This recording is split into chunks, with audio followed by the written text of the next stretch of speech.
جب بندہ ایک گناہ کرتا ہے اس کے دل پر ایک داغ لگ جاتا ہے، توبہ کر لے تو داغ مٹ جاتا ہے، نہیں کرے گا تو داغ بڑھتے بڑھتے دل سیاہ ہو جائے گا، اور جب دل سیاہ ہو جائے پھر نیکی بدی کی تمیز ختم ہو جاتی ہے۔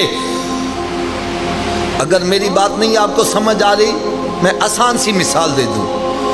ہمارے محلے میں، ہمارے رشتہ داروں میں ایسے بندے بھی ہیں 5 وقت کے نمازی، ان کی ایک نماز چھوٹ جائے پریشان ہو جاتے ہیں، اور وہ بھی بندے ہیں جن کی 5 چھوٹ جائے پتہ ہی نہیں، پرواہ ہی نہیں ہے۔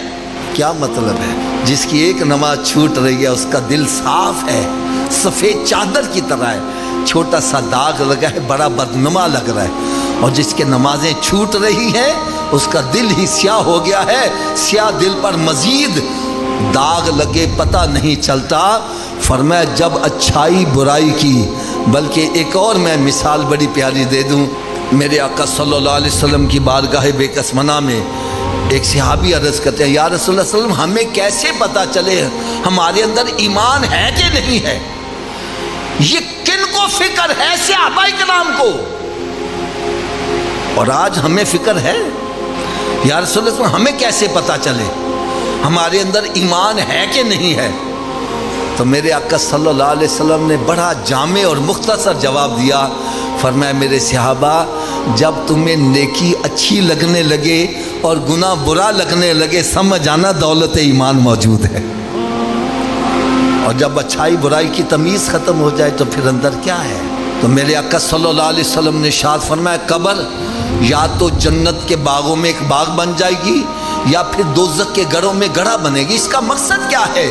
اگر نیک اعمال کر کے جائے گا وہی قبر کہتی آنے والے تیرا آنا مبارک ہو، تیرے آنے سے پہلے میں مٹی کا ڈھیر تھی، تیرے آنے کی وجہ سے میرے اندر جنت کی طرف سے کھڑکی کھلی ہے، تو نے مجھے آ کر سکون دیا، اب تو نگاہ اٹھا، جہاں تک تیری نگاہ جائے گی میں کشادہ ہوتی چلی جاؤں۔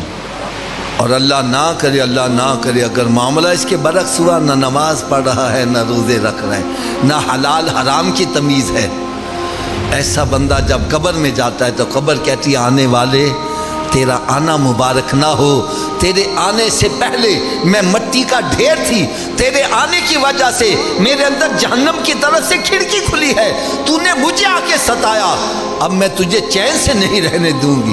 فرماتے قبر ایسے کھلتی ہے اور پھر جب آپس میں آ کے ملتی ہے بندے کی پسلیاں ٹوٹ پھوٹ کے ایک دوسرے میں پیوست ہو جاتی ہیں۔ دین کی بات پھیلانا صدقہ جاریہ ہے، ثواب کی نیت سے ویڈیو کو شیئر ضرور کیجیے۔ جزاک اللہ۔